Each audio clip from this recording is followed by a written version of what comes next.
Welcome to Tangermouse Studio D. I'm Kevin Dupp. Today we're looking at Ganymede.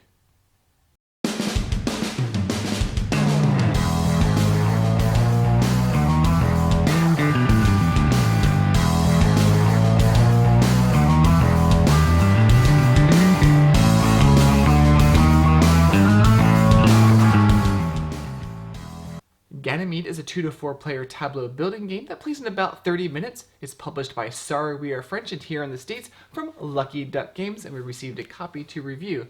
In the game, players are recruiting colonists to go from Earth to Mars and then Mars to Ganymede, one of Jupiter's moons, and then from there, they'll launch out into space to colonize the universe. Whoever has the most points at the end of the game wins. Let's look at the components.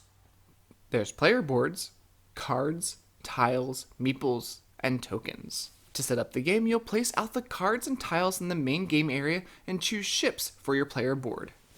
On your turn, you could either choose a settler tile, use a shuttle to move your settlers, or discard your settler tiles to perform basic actions. If you take a settler tile, place it in one of the spaces above the board and do the necessary action that is on the tile, like taking a meeple. On a future turn, if a settler tile is of the same type, then you get to take that action twice, or 3 times if all 3 match. Or on your turn, you could shuttle from Earth to Mars, or from Mars to one of the settler ships. You have to have the indicated meeples that are on the card to perform the shuttle action. So here, I would need a blue and yellow meeple to move them from Earth to Mars.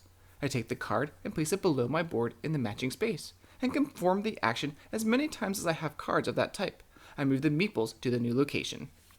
The same works for Mars shuttles to move settlers from Mars to the settler ships. Or on my turn, I could discard up to 3 tiles from my board to take up to 3 basic actions. 1 for each tile discarded. These actions could be recruiting a new meeple, switching out a meeple with a different color, moving a meeple, moving up the reputation track, or drawing a new ship. You're trying to get your meeples to the settler ships. This one wants 3 of the same color, and this one wants different meeple colors. At the end of your turn, if one of the ships is filled up, then it takes off and the meeples go back to the supply. These ships are worth points at the end of the game. The end game is triggered once a player launches their 4th ship, or if the Earth or Mars dex runs out. The player with the most points wins. You'll get points from the settler ships, a point for each meeple on any unlaunched ships, and where you're at on the reputation track. Throughout the game, there are ways to increase your reputation through cards, through tiles, through a basic action. If you stop on a bonus space, you can take a basic action. And if you reach the end, then you immediately launch one of your ships, even if they're incomplete. You could also launch a ship by having 1 shuttle of each type of card here.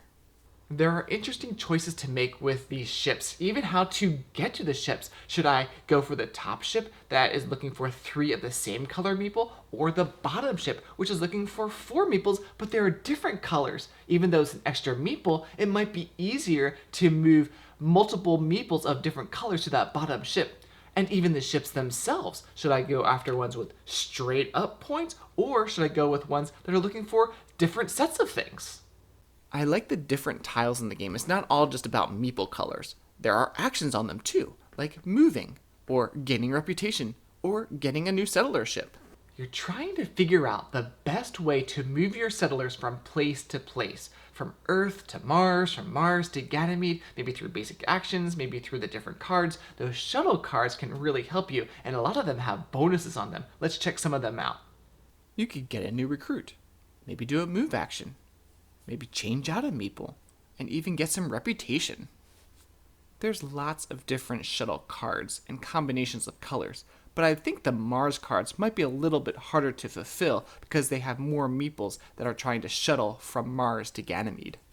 The gameplay is pretty fast, and I think the space theme makes sense, trying to get your settlers to Ganymede to launch out into the universe. One thing you need to be careful are the limits on the different planets. Earth can only hold 6 meeples, and Mars can only hold 5, so as you're moving from planet to planet, you'd be aware of that. If there's ever no space on a planet and you're trying to get a new recruit to that planet, there's no space left, then that meeple is lost to space and it goes back to the supply. Now, I'm a fan of the art and illustrations for Ganymede. It has this geometric feel to it. I like the sleek look and the colors on the cards. It fits the theme well, and it's great just to look at the cards when it's not your turn. If you enjoy games with a space theme or like the set collection tableau building, then check out Ganymede, available soon here in the US. Be sure to subscribe to Tantrum House, and we'll get some more videos out to you soon.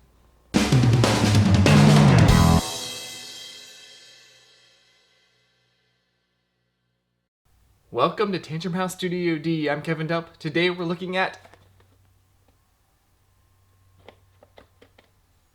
the non-glary Ganymede.